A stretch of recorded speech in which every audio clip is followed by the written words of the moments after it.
Halo, assalamualaikum warahmatullahi wabarakatuh. Ketemu lagi dengan gue Rina, Gua Agam. Nah, mudah-mudahan kita semua dalam keadaan sehat walafiat ya. Amin. Ya, pandemi begini Iya. mudah-mudahan cepat berlalu. Amin. Ya. Biar kita juga semuanya bangkit kembali. Iya. Ya, semua kita bangkit kembali. Betul. Kehidupan normal, ekonomi normal kan. Mungkin semua rezekinya pada mengalir lagi semuanya ya. Kita aminin ya. Amin, amin. Benar. Oke, sekarang ini kita mau ngebahas tentang penumpang gaib. Ya, Iya. penumpang gaib ini sering banyak diutarakan kepada para supir-supir nih. Nah, ini salah satunya nih. Iya, Tapi iya. kita langsung aja ya. Iya. Kita ceritain. Nah, gue lo yang ceritain. Halo. Oke. Sikat, Bro. Jadi begini ceritanya. Ini supir ya, supir. Supir. Hmm. Supir apa nih? Taksi. Oh, taksi, oke. Saat itu aku sudah selesai mengantarkan penumpang ke daerah tertentu ya. Kemudian berniat untuk pulang. Tapi di tengah jalan terlihat seorang anak laki-laki memakai hoodies, celana jeans dan membawa tas ransel. Anak itu lalu melambaikan tangan memintaku berhenti. Aku berhenti dan membuka kaca jendela. Mau kemana dek? Tanya mau kemana dek? Anak itu mendekati jendela. Ke Depok bang, daerah Beji. Kebetulan sekali, sebab rumahku tidak jauh dari daerah tujuan anak itu. Karena itu kuputuskan untuk mengantarnya. Lalu kusuruh ia masuk. Anak itu kemudian masuk dan duduk di kursi belakang. Kondisi jalanan pada saat itu sudah hampir sepi. Jadi perjalanan kami lancar, Iya. tanpa hambatan. Sesekali kulihat anak itu lewat spion belakang. Ia hanya diam saja melihat jendela. Kucoba membuka obrolan lah ya dengan anak-anak itu. Habis dari mana dek? Katanya. Les jawabnya. Dengan apa sih namanya, nada yang datar. Les. Wajahnya tetap memandang jendela. Oh, kelas berapa? Kelas 3 SMP. Jawab si anak itu. Dia malas jawab, yang ngomongnya sepatah-sepatah aja ya. Sepatah. Akhirnya aku memutuskan diam hingga memasuki daerah tersebut. Aku bertanya, ini di mana lagi gitu? Iya. Di Anu gitu ya, kita sebut aja tadi kayak misalkan Depok gitu ya. Bukan di Depok sebenarnya, kita samarin. Aku kemudian mengemudikan kendaraanku mengikuti arahan anak tersebut ya, hingga akhirnya kami masuk ke sebuah perumahan ya. Aku mengemudikan mobilku pelan-pelan lalu bertanya pada anak itu, di mana rumahnya? Oke. Terus dia menjawab, nanti di ujung belok kiri ya bang. Itu jawabnya dengan nada datar. Iya. Kedua rumah di sebelah kanan, kata anak itu. Kuikuti arahan itu, kemudian sampai di sebuah rumah bertingkat. Kuhentikan mobilku di depan rumah, mematikan argo taksi, lalu kunyalakan lampu mobilku. Tidak ada suara dari anak itu.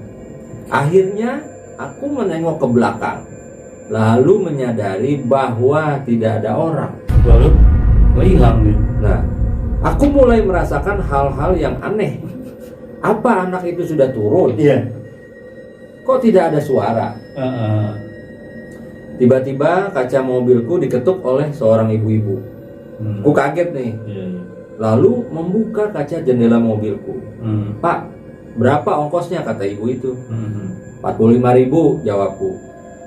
Masih kaget dengan kejadian ini, ya. Nanya si supirnya nih, anaknya kemana bu? Anak saya sudah meninggal tahun lalu. Memang kadang-kadang pulang ke rumah. Makasih ya pak, udah dianterin. Ibu itu menyodorkan uangnya padaku. Anjay. Ini banyak nih Gang. Gila ya. Jadi apa sih namanya, banyak kejadian gini. Tapi itu maksud gue gini, ibunya tuh udah tahu gitu ya kalau ada taksi yang datang nih pasti bawa anaknya dia gitu. Nah, jadi berarti sering nih kalau kayaknya- taksi yang di situ. tapi nggak terlalu sering sih, kayaknya memang mungkin si anak tersebut meninggal tahun lalu. Kadang-kadang pulang ke rumah. Iya.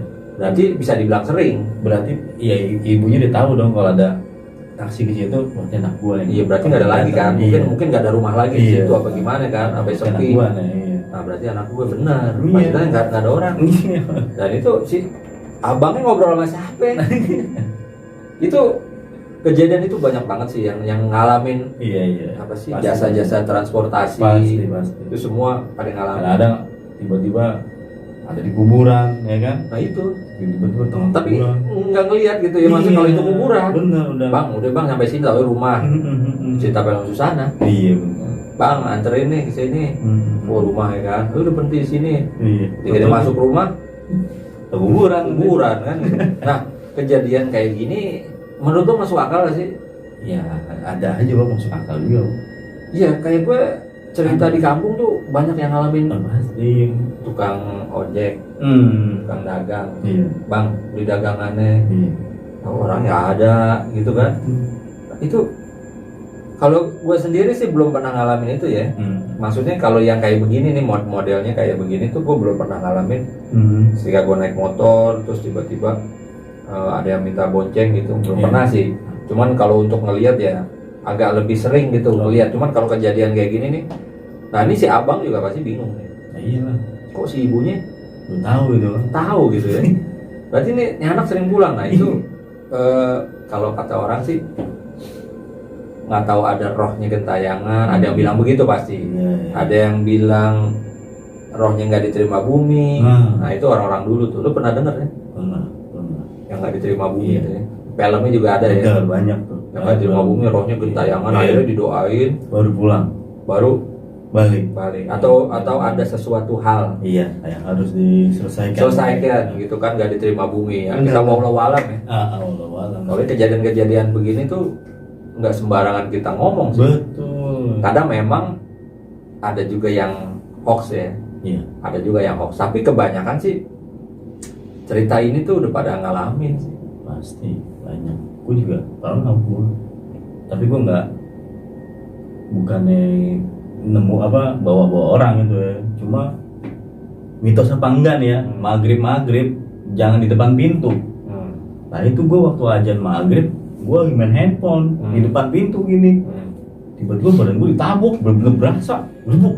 Gue nengok gak ada orang. Gue keluar gitu kan, gue cari anjing gak ada orang. Langsung gue merinding, gue cabutnya masuk pintu. Anjing dong, ini mitos beneran terjadi. Maghrib jangan ada di depan pintu. Depan pintu ya. Bener gue ditabuk kesini gue. Berasa itu gue nengok ini gak ada orang. Gue udah gak ada orang juga.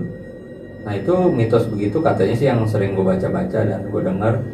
Itu ada pergantian antara siang ke malam. Benar. Di antaranya maghrib. Iya. Nah maghrib ini kata orang bahaya. Kalau kata orang dulu nih. Iya, jangan keluar maghrib. Jangan keluar. Iya. Gitu. Ada sesuatu. Kalau mungkin menurut Islam ya harus sholat. Betul. Maghrib lo jangan di luar, sholat gitu kan. Ya ingat Tuhan lo sholat. Makanya di daerah-daerah tuh di kampung itu banyak kejadian-kejadian aneh karena mereka kayak melanggar. Jadi itu antara siang dan malam itu kayak di tengah-tengahnya ada transisi. Nah kata orang-orang Jawa atau orang-orang kuno yang dulu, yang zaman dulu itu dia tuh suka transisi lewat antara ke sore nih, siang sore ke malam. Di pertengahan itulah sering muncul. Gitu makanya sering anak-anak begitu. Iya. Ada nggak yang pernah lihat anak-anak banyak? Iya pasti anak-anak sering ngeliat. Anak-anak tuh sering ngeliat yang kayak gini. Jadi ini yang kita bingung kan, dia udah meninggal setahun lalu. Berarti ini udah berapa kali ya? Iya, udah berapa kali itu kan taksi, tapi buat taksinya lain-lain berarti itu. Taksi lain-lain. Iya, entah dia naik taksi, entah dia naik ojek, apa dianterin orang kan gitu. Nah ini anak bawa ransel lagi kan, bawa tas ransel. Iya pulang sekolah dia. Nah yang hebatnya nih si ibu tetap ngebayar ongkos. Nah berarti ibunya. Dan juga udah tahu nih pasti anak gue yang datang ke sini. Itu gimana ya rasanya ya ibunya ya? Maksudnya anak gue suka pulang ke sini, terus abis dari sini pulangnya kemana lagi kan gitu? Iya benar. Itu yang nggak bisa dipikirin, maksudnya juga nggak datang pulang ke rumah nggak lihat gimana ini anak gue. Paling tandanya cuma ada kendaraan datang. Terus paling si abangnya itu si supirnya bilang bu saya nganter anak. Tapi tapi anaknya nggak ada. Nah, ibunya mungkin udah tahu. Iya, betul. Nah, kejadian ini juga kita nggak tahu akhir endingnya gimana. Apakah anak itu masih sering kelayaban? Bener. Kita nggak tahu itu roh apa, Penjin. jin atau si korin. Korin itu termasuk jin yang suka nyerupain orang-orang yang sudah meninggal tuh biasanya. Nah, dia nih yang suka nyerupain, tapi kita wallahu a'lam. Karena kita nggak bisa menebak sesuatu yang gaib itu, dan kita juga kan bukan ahlinya. Iya. Tapi kan kalau di Islam harus percaya gaib, Om. Percaya gaib harus. Iya. Karena semuanya itu yang menciptakan juga kan. Betul. Ya dengan adanya jin, adanya setan, ya itu istilahnya hal-hal yang gaib. Gaib. Seperti udara kan juga gaib. Iya, Nggak kelihatan tapi berasa. Berasa. Nah gitu. Jadi kita harus memang percaya. Betul. Cuman yang harus lebih meyakinin lagi kalau lo ngeliat, Benar. lo bersaksi deh. Iya, betul. Bang, lo percaya nggak? Tadi tuh di sebelah rumah lo tuh ada cewek cakep. Tapi lo belum pernah ngeliat, lo percaya nggak? Nggak percaya. Nggak bakal percaya kan? Percaya, lu bakal lihat. Nah, harus membuktikan dulu Iya. gitu, harus ngeliat dulu baru lo percaya. Bener. dan meyakini kan. Gitu. Bener. Nah kalau ini kejadian karena gue udah sering juga ngalamin, lo sering ngalamin kan? Ya itu yang gue ditepak itu. Ntar kita cerita lah. Ini kita cerita masih pengalaman orang ya. Nanti kita cerita pengalaman sendiri-sendiri dan gitu ya. Karena memang yang kita rasain ya ini apa adanya ya. Iya betul. Di Astral 8 saya ngomong apa adanya, tidak ada gimmick, tidak ada rekayasa gitu. Yang kita ceritain bener, kalau emang kita bilang wah ini kayaknya hoax ya hoax. Oh iya betul. Ya tapi kita tidak menghakimi di sini. Benar. Kita serahkan kepada Pemirsa penonton ya. biar nanti yang ini benar terjadi apa enggak? biar gitu. terjadi atau enggak. Ini itu aja ya. Oh, Mungkin kita next video ya kita ceritain lagi ya. ya siap. Oke, jangan lupa di subscribe, di like dan di share videonya. Mudah-mudahan ya bisa menjadi cerita yang buat tidur gitu ya, bener. buat tidur gitu kan. Oke, gue Rinal. Gua Agam. Wassalamualaikum warahmatullahi wabarakatuh. Bye.